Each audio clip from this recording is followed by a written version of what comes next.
অমাবস্যার রাতে কবরস্থানের ডাক। সালটা ছিল ১৯৯০-এর দশক। গ্রামের নামটা না হয় অজানাই থাক, তবে সে ছিল বেশ শান্ত ও নিরিবিলি একটি গ্রাম। গ্রামের একপাশে ছিল একটি প্রাচীন কবরস্থান, যেখানে শত শত বছর ধরে গ্রামের মৃতদের সমাহিত করা হতো। কবরস্থানটি এতটাই পুরনো ছিল যে অনেক কবর মাটির সাথে মিশে গিয়েছিল। শুধু কিছু ভাঙা স্মৃতিস্তম্ভ আর আগাছা ঝোপঝাড় জানান দিত তাদের অস্তিত্ব। দিনের বেলায়ও কেউ পারতপক্ষে সেই কবরস্থানের পাশ দিয়ে যেত না, আর রাতের কথা তো বাদই দিলাম। গ্রামের লোকেরা বলতো অমাবস্যার রাতে সেখানে নাকি অদ্ভুত সব শব্দ শোনা যায়, আর এক ধরনের অদ্ভুত ছায়া নাকি ঘোরাফেরা করে। আমার সেই পরিচিত যুবক, যার নাম ধরে নিলাম আরিফ, সে ছিল গ্রামেরই এক তরুণ। সাহসী না হলেও বন্ধুদের সাথে আড্ডা দিতে আর রাতের বেলা ঘুরে বেড়াতে তার ভালো লাগত। গ্রামের এক বন্ধুর বাড়িতে সেদিন আড্ডা বসেছিল, আর কথায় কথায় রাত গভীর হয়ে গিয়েছিল। বাইরে তখন অমাবস্যার ঘোর অন্ধকার। আকাশে চাঁদ নেই, শুধু মিটিমিটি তারারা জানান দিচ্ছে তাদের অস্তিত্ব। ফেরার পথে আরিফের বাড়ির রাস্তাটা ছিল কবরস্থানের পাশ দিয়ে। সাধারণত সে এই রাস্তা এড়িয়ে চলত, কিন্তু সেদিন বন্ধুদের সাথে গল্প করতে করতে কখন যে এই পথে চলে এসেছে তা সে খেয়ালই করেনি। হঠাৎ করেই আরিফের চোখে পড়ল কবরস্থানের ওপর দিয়ে এক ঝাঁক বাদুড় তীব্র বেগে উড়ে যাচ্ছে। বাদুড় দেখায় অস্বাভাবিক কিছু নেই, কিন্তু এই রাত আর এই কবরস্থানের ওপর দিয়ে বাদুড়ের এই অস্বাভাবিক ও দ্রুত গতিতে উড়ে যাওয়াটা তার মনে এক অজানা ভয় ধরিয়ে দিল। বাদুড়গুলো যেন কোনো এক অশুভ ঘটনার ইঙ্গিত দিচ্ছিল। আরিফ যত দ্রুত সম্ভব পা চালাতে লাগল। তার বুক ধরফর করছিল, মনে হচ্ছিল কেউ যেন তাকে অনুসরণ করছে। পিছন ফিরে তাকানোর সাহস তার ছিল না। সে শুধু চাইছিল যত দ্রুত সম্ভব বাড়ি পৌঁছাতে। বাড়িতে ফিরে আরিফ হাঁপাতে হাঁপাতে তার মাকে সব ঘটনা খুলে বলল। মা ছিলেন খুব ধার্মিক মহিলা। তিনি আরিফের কথা শুনে চিন্তিত হয়ে পড়লেন। অমাবস্যার রাতে কবরস্থানের ওপর দিয়ে বাদুড় উড়ে যাওয়া ভালো লক্ষণ নয় বাবা, মা বললেন। এটা কোনো অশুভ কিছুর পূর্বাভাস। তিনি আরিফকে কিছু দোয়া দুরুদ পড়তে বললেন এবং সাবধানে থাকতে বললেন। আরিফ নিজেও মানসিকভাবে বিপর্যস্ত ছিল। সেই রাতে তার আর ঘুম এলো না। সারা রাত ধরে সে কবরস্থানের ঘটনাটা ভাবছিল। তার মনে হচ্ছিল এই ঘটনার সাথে কোনো এক রহস্যময় কিছুর যোগসূত্র আছে যা তার জীবনকে বদলে দিতে চলেছে। পরের দিন সকাল থেকেই গ্রামে এক অদ্ভুত থমথমে পরিবেশ বিরাজ করছিল। কেউ যেন স্পষ্ট করে কিছু বলতে পারছিল না, কিন্তু সকলের মুখেই এক অজানা আশঙ্কার ছাপ। আরিফ লক্ষ্য করল গ্রামের কুকুরগুলো অনবরত ঘেউ ঘেউ করছে, যেন অদৃশ্য কোনো কিছুর উপস্থিতি তাদের বিচলিত করে তুলছে। এমনকি দিনের বেলায়ও কবরস্থানের দিক থেকে এক ধরনের অদ্ভুত নীরবতা ভেসে আসছিল, যা স্বাভাবিকের চেয়েও বেশি ভীতিকর ছিল। আরিফের মনে হচ্ছিল সেদিনের বাদুড়ের ঝাঁক শুধু একটি দৃশ্য ছিল না, বরং তা ছিল একটি বার্তা, একটি সতর্ক বার্তা, যা গ্রামের কারো জন্য অপেক্ষা করছিল। আরিফ চেষ্টা করছিল ঘটনাটা ভুলে যেতে, কিন্তু কিছুতেই পারছিল না। তার মনে হচ্ছিল বাদুড়গুলো যেন তাকে কিছু বলতে চেয়েছিল। সে যতই কবরস্থানের কথা মনে করত, ততই তার শির দাঁড়া দিয়ে এক শীতল স্রোত বয়ে যেত। এই ঘটনার পর থেকে আরিফ কবরস্থানের পাশ দিয়ে যাওয়া পুরোপুরি বন্ধ করে দিল। কিন্তু সে জানত না এই ঘটনার শুরু মাত্র। আসল ভয়ঙ্কর অভিজ্ঞতা তার জন্য অপেক্ষা করছিল। গ্রাম জুড়ে গুজব ছড়িয়ে পড়ছিল রাতের বেলা কবরস্থানে নাকি অদ্ভুত আলোর ঝলকানি দেখা যায়, আর এক ধরনের বীভৎস হাসির শব্দ নাকি মাঝে মাঝে ভেসে আসে। গ্রামের বয়স্করা বলতে শুরু করল বহু বছর আগে এক ডাকিনী কবরস্থানের পাশেই বাস করত। হয়তো সে আবার ফিরে এসেছে।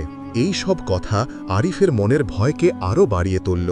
সে বুঝতে পারছিল গ্রামের এই শান্ত পরিবেশ ধীরে ধীরে এক অজানা বিভীষিকায় রূপান্তরিত হতে চলেছে।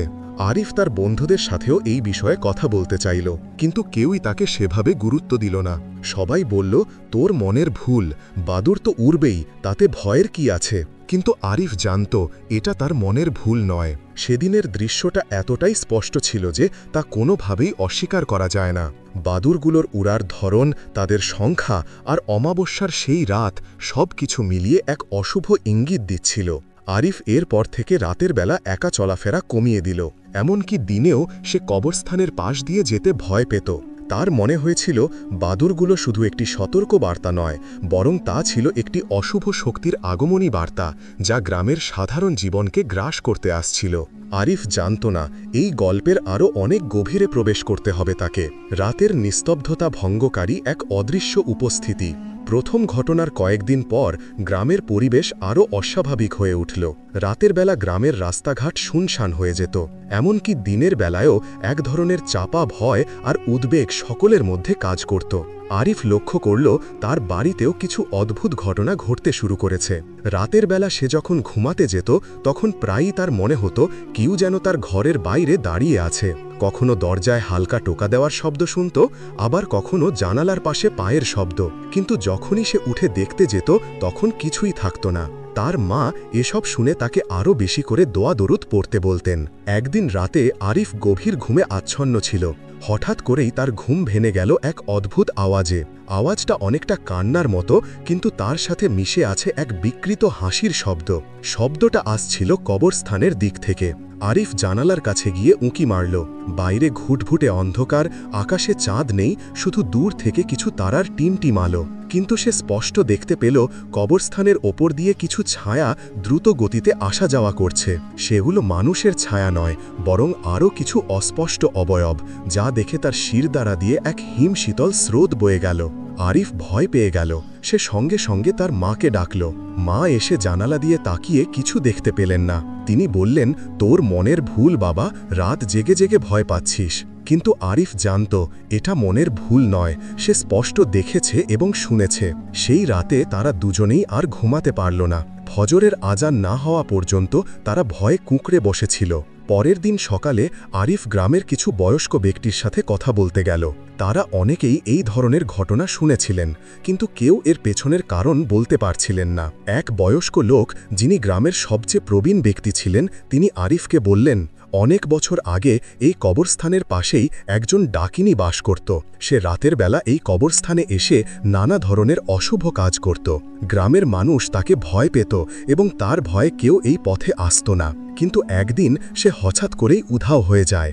গ্রামের মানুষ ভেবেছিল সে মারা গেছে বা অন্য কোথাও চলে গেছে, কিন্তু তোর ঘটনা শুনে মনে হচ্ছে সে হয়তো আবার ফিরে এসেছে। এই কথা শুনে আরিফের মনের ভয় আরও বেড়ে গেল। সে বুঝতে পারছিল এই ঘটনা শুধু একটি সাধারণ ঘটনা নয়, এর পেছনে নিশ্চয়ই কোনো অলৌকিক শক্তি কাজ করছে। সেদিনের বাদুরের ঝাঁক, রাতের অদ্ভুত শব্দ আর এখন এই ডাকিনীর গল্প, সব কিছু মিলিয়ে তার মনে এক গভীর আতঙ্ক সৃষ্টি হয়েছিল। সে নিজেকে খুব অসহায় বোধ করছিল। এরপর থেকে আরিফের জীবন যেন সম্পূর্ণ বদলে গেল। সে আর রাতের বেলা ঘর থেকে বেরোত না, এমনকি দিনেও সে একা থাকতে ভয় পেত। তার মনে হতো অদৃশ্য কোনো শক্তি যেন তাকে অনুসরণ করছে। রাতের বেলা সে ঘুমাতে পারত না, কারণ সেই কান্নার আর হাসির মিশ্রিত শব্দ তার কানে বাজতে থাকত। কবরস্থানের দিক থেকে আসা সেই শব্দ যেন তার মানসিক শান্তি কেড়ে নিয়েছিল। এক রাতে আরিফ তার বিছানায় শুয়েছিল। হঠাৎ করেই তার মনে হলো তার ঘরে কেউ ঢুকেছে। সে চোখ বন্ধ করে শুয়ে রইল, কিন্তু তার সমস্ত ইন্দ্রিয় সজাগ ছিল। সে শুনতে পেল কেউ যেন তার বিছানার পাশে এসে দাঁড়িয়ে আছে। তার শ্বাস প্রশ্বাস যেন দ্রুত হয়ে উঠল। সে ভয়ে চোখ খুলতে পারছিল না। সে অনুভব করল কেউ যেন তার মাথার চুল স্পর্শ করছে। ভয়ে তার শরীর অবশ হয়ে গিয়েছিল। সে কোনোভাবে বিসমিল্লাহ বলতে শুরু করল, আর যেই না সে বিসমিল্লাহ বলল, অমনি সেই অদৃশ্য উপস্থিতি যেন মুহূর্তেই অদৃশ্য হয়ে গেল। আরিফ লাফিয়ে উঠে বসল। তার শরীর ঘামে ভিজে গিয়েছিল। সে বুঝতে পারল এটা কোনো স্বপ্ন ছিল না, এটা বাস্তব। সেই অশুভ শক্তি তাকে ছাড়ছে না। সে জানত না কিভাবে এই পরিস্থিতি থেকে মুক্তি পাবে। গ্রামের মানুষেরা যখন আরিফের মুখে এসব কথা শুনল, তখনও তারা ভয় সিটিয়ে গেল। কেউ কেউ বলল, গ্রাম ছেড়ে অন্য কোথাও যাও আরিফ, এই ডাকিনী তোমাকে শান্তি দেবে না। কিন্তু আরিফ তার গ্রাম ছেড়ে যেতে রাজি ছিল না। সে জানত তাকে এই শক্তির মুখোমুখি হতেই হবে। পরিত্রাণের পথ এবং এক ভয়াবহ পরিণতি। আরিফ স্থির করল সে আর এভাবে ভয়ে ভয়ে বাঁচবে না। তাকে এই সমস্যার সমাধান করতেই হবে। সে তার মায়ের সাথে পরামর্শ করল এবং মায়ের পরামর্শ অনুযায়ী গ্রামের একজন অভিজ্ঞ পীর সাহেবের কাছে গেল। পীর সাহেব আরিফের সমস্ত কথা মন দিয়ে শুনলেন। তিনি বললেন, বাবা, তুমি এক কঠিন পরিস্থিতির মধ্যে দিয়ে যাচ্ছ। এই ডাকিনী শক্তি খুব শক্তিশালী, কিন্তু ভয় পেও না। আল্লাহ চাইলে সব সমস্যার সমাধান সম্ভব।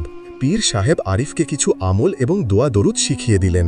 তিনি আরিফকে বললেন, তোমাকে সাহসের সাথে এই পরিস্থিতি মোকাবেলা করতে হবে। প্রতিদিন সকালে ও সন্ধ্যায় এই আমলগুলো করবে আর রাতে ঘুমানোর আগে আয়াতুল কুরসি পড়ে ঘুমাবে। পীর সাহেব আরও বললেন, এই ডাকিনী সাধারণত অমাবস্যার রাতে সবচেয়ে বেশি সক্রিয় থাকে, তাই অমাবস্যার রাতে তোমাকে আরও বেশি সতর্ক থাকতে হবে। পীর সাহেবের কথা মতো আরিফ প্রতিদিন আমল করা শুরু করল। প্রথম দিকে কোনো পরিবর্তন লক্ষ্য করা গেল না, কিন্তু ধীরে ধীরে আরিফ অনুভব করতে শুরু করল যে তার মনের ভয় কিছুটা কমছে। রাতের বেলা সেই অদ্ভুত শব্দগুলো যেন ধীরে ধীরে কমে আসছিল। সে ভাবল, হয়তো পীর সাহেবের আমলের কারণে ডাকিনী শক্তি দুর্বল হয়ে পড়ছে। কিন্তু আরিফের এই স্বস্তি বেশি দিন টিকল না। এক অমাবস্যার রাতে যখন আরিফ গভীর ঘুমে আচ্ছন্ন, তখন সে হঠাৎ করে অনুভব করল তার বুকটা যেন কেউ চেপে ধরেছে। সে শ্বাস নিতে পারছিল না। চোখ খোলার চেষ্টা করল, কিন্তু পারল না। তার মনে হলো কেউ যেন তাকে চেপে ধরেছে এবং তার কানে ফিস ফিস করে কিছু বলছে, যা সে স্পষ্ট বুঝতে পারছিল না। শব্দগুলো এতটাই বিকৃত ছিল যে তা মানুষের ভাষা মনে হচ্ছিল না। আরিফ নিজের সর্বশক্তি দিয়ে আয়াতুল কুরসি পড়ার চেষ্টা করল। পীর সাহেব বললেন, ওই ডাকিনীর মূল শক্তি লুকিয়ে আছে কবরস্থানের গভীরে। তোমাকে সেখানে গিয়ে কিছু বিশেষ দোয়া পাঠ করতে হবে এবং একটি নির্দিষ্ট স্থানে মাটি খুঁড়ে কিছু পবিত্র জিনিস স্থাপন করতে হবে। তাহলেই সেই ডাকিনী শক্তি দুর্বল হয়ে পড়বে এবং গ্রাম ছেড়ে চলে যাবে। পীর সাহেব আরিফকে আরও কিছু আমল শিখিয়ে দিলেন এবং একটি তাবিজ দিলেন। তিনি বললেন, ভয় পেও না, আল্লাহ তোমার সাথে আছেন, তোমাকে একা যেতে হবে না। তোমার মা তোমার সাথে থাকবেন, কিন্তু তিনি কবরস্থানের বাইরে থাকবেন। তুমি একাই কবরস্থানের ভেতরে প্রবেশ করবে। সেই রাতে অমাবস্যা না হলেও চারিদিকে এক অদ্ভুত নীরবতা বিরাজ করছিল। আরিফ, তার মা এবং গ্রামের কিছু সাহসী যুবক পীর সাহেবের নির্দেশ অনুযায়ী কবরস্থানের দিকে রওনা দিল। আরিফের মা কবরস্থানের বাইরে দাঁড়িয়ে দোয়া পড়তে শুরু করলেন। আরিফ তার হাতে পীর সাহেবের দেওয়া তাবিজ এবং একটি ছোট কোদাল নিয়ে একা কবরস্থানের ভেতরে প্রবেশ করল। কবরস্থানের ভেতরে প্রবেশ করতেই আরিফ অনুভব করল এক শীতল বাতাস তার শরীর ভেদ করে যাচ্ছে। পুরনো ভাঙা কবর আর আগাছা ঝোপঝাড়ের মধ্যে দিয়ে সে পথ তৈরি করে এগোচ্ছিল। তার বুক ধড়ফড় করছিল, কিন্তু সে পীর সাহেবের কথাগুলো মনে করে সাহস সঞ্চয় করছিল। সে পীর সাহেবের নির্দেশ অনুযায়ী একটি নির্দিষ্ট স্থানে পৌঁছালো। স্থানটি ছিল কবরস্থানের প্রায় মাঝখানে, যেখানে একটি পুরনো এবং জীর্ণ স্মৃতিস্তম্ভ ছিল। আরিফ কোদাল দিয়ে মাটি খুঁড়তে শুরু করল। মাটি খুঁড়তে খুঁড়তে সে এক সময় একটি কালো পাথরের ফলক দেখতে পেল। পীর সাহেব বলেছিলেন, এই পাথরের নিচেই ডাকিনীর শক্তি লুকানো আছে। আরিফ সেই ফলকটি সরাতে চেষ্টা করল, কিন্তু সেটা এতটাই ভারী ছিল যে সে একা সরাতে পারছিল না। হঠাৎ করেই কবরস্থানের চারপাশে এক তীব্র বাতাসের ঘূর্ণি তৈরি হলো। গাছের ডালপালা ভেঙে পড়তে লাগলো, আর সেই সাথে ভেসে এলো এক বিকট হাসির শব্দ। আরিফ বুঝল ডাকিনী জেগে উঠেছে। সে দ্রুত ফলকটির উপর পীর সাহেবের দেওয়া দোয়াগুলো পড়তে শুরু করল এবং তাবিজটি ফলকের উপর রাখল। দোয়া পড়তে পড়তে আরিফ অনুভব করল ফলকটি যেন হালকা হয়ে আসছে। সে এক ধাক্কায় ফলকটি সরিয়ে ফেলল। ফলকের নিচে এক ধরনের কালো কুণ্ডলী দেখা গেল, যা থেকে এক বীভৎস গন্ধ আসছিল। আরিফ সঙ্গে সঙ্গে পীর সাহেবের দেওয়া পবিত্র জিনিসগুলো সেই কুণ্ডলীর মধ্যে স্থাপন করল এবং দ্রুত মাটি চাপা দিল। মাটি চাপা দিতেই সেই তীব্র বাতাসের ঘূর্ণি থেমে গেল এবং হাসির শব্দও বন্ধ হয়ে গেল। কবরস্থানের চারিদিকে এক ধরনের শান্ত নীরবতা নেমে এলো, যা আগের ভীতিকর নীরবতার চেয়ে সম্পূর্ণ ভিন্ন ছিল। আরিফ বুঝতে পারল তার কাজ শেষ হয়েছে। সে দ্রুত কবরস্থান থেকে বেরিয়ে এলো। বাইরে এসে আরিফ তার মাকে দেখল। মা চিন্তিত মুখে তার জন্য অপেক্ষা করছিলেন। আরিফ তার মায়ের কাছে ছুটে গেল এবং তাকে সব খুলে বলল। মা আলহামদুলিল্লাহ বলে আল্লাহর শুকরিয়া আদায় করলেন। সেই দিনের পর থেকে গ্রামে আর কোনো অশুভ ঘটনা ঘটেনি। রাতের বেলা সেই অদ্ভুত শব্দগুলো শোনা যায়নি। কবরস্থানের অপর দিয়ে আর কোনো বাদুরের ঝাঁক অশুভ ইঙ্গিত দিয়ে উড়ে যায়নি। গ্রাম আবার শান্ত ও নিরিবিলি হয়ে উঠল। আরিফের জীবনেও শান্তি ফিরে এলো। সে আর রাতের বেলা একা থাকতে ভয় পেত না। কিন্তু সেই রাতের অভিজ্ঞতা আরিফের মনে গভীর ছাপ ফেলে গিয়েছিল। সে বুঝতে পেরেছিল এই পৃথিবীতে কিছু অদৃশ্য শক্তি আছে যা আমাদের চোখের আড়ালে কাজ করে। এই ঘটনা তাকে আল্লাহ প্রতি আরও বেশি বিশ্বাসী করে তুলেছিল এবং তাকে শিখিয়েছিল যে ভয়কে জয় করতে হলে সাহসের সাথে মোকাবেলা করতে হয়।